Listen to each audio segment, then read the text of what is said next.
Hai teman-teman, selamat datang di Nikah Muda. Kelahiran anak pastinya sangat ditunggu-tunggu, khususnya bagi pasangan yang ingin segera memiliki momongan. Tak sampai di situ, para orang tua tentunya juga penasaran, nantinya si kecil lebih mirip siapa sih, mamanya atau papanya? Hal tersebut memang wajar, namanya juga orang tua baru, pastinya penasaran anaknya mirip siapa. Tapi kebanyakan sih wajah anak laki-laki lebih mirip ke mamanya, sedangkan kalau perempuan cenderung copy paste papanya. Kalau dilihat dari ilmu sains, anak yang lahir biasanya diwarisi gen dari kedua orang tuanya. Itulah mengapa kadang bentuk fisik dan kebiasaan tertentu berasal dari orang tuanya. Akan tetapi, warisan genetik yang diturunkan dari ibu tentunya berbeda dari sang ayah. Kali ini, yuk bahas seputar sifat genetik ibu yang diturunkan ke anaknya. Kira-kira apa saja ya?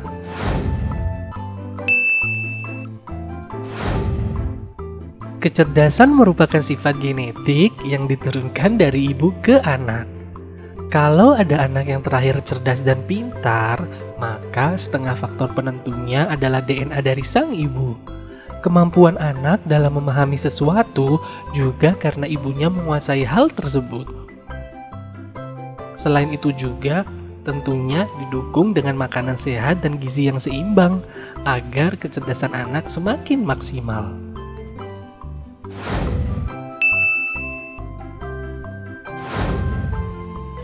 Berbagai hal yang menyenangkan atau trauma yang mendalam juga berasal dari genetik ibu. Hal yang menyenangkan maupun trauma yang dialami anak juga merupakan genetik dari ibunya loh. Itulah mengapa saat hamil, seorang ibu harus punya mood yang bagus karena akan berpengaruh pada anak. Jika masa kehamilannya penuh dengan kecemasan dan trauma parah, maka juga akan menurun pada anak.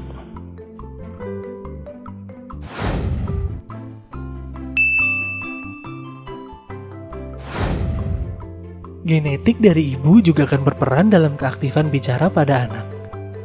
Faktor genetik dari ibu yang diturunkan ke anak nggak hanya kecakapan dalam berbicara, tetapi juga bagaimana cara anak bergaul. Ibu yang punya pergaulan luas juga cenderung menurun pada anaknya. Mereka akan tumbuh menjadi pribadi yang mudah beradaptasi dimanapun berada.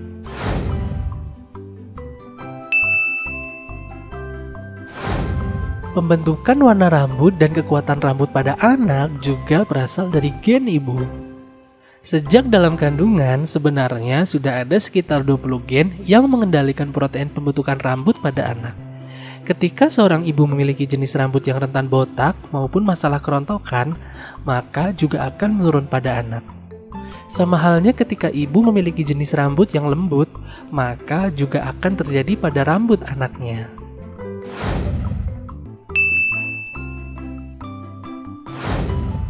Posisi dan pola tidur ibu juga menurun pada anaknya loh.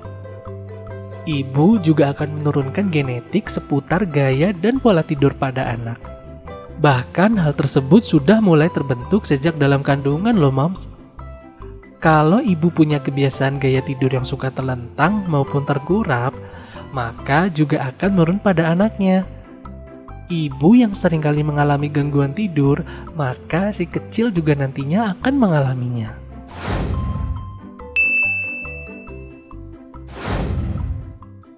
Penggunaan tangan yang dominan dari ibu juga menurun pada anaknya. Kebanyakan orang di dunia cenderung menggunakan tangan kanannya untuk melakukan kegiatan. Mungkin hanya sekitar 12% saja yang menggunakan tangan kirinya. Ketika seorang ibu lebih dominan menggunakan tangan kiri, maka juga akan diwariskan ke anaknya. Namun, terlepas dari itu, ada faktor lingkungan juga yang mempengaruhinya. Pemberian pola makan yang sehat dengan gizi yang seimbang juga menjadi penentunya loh.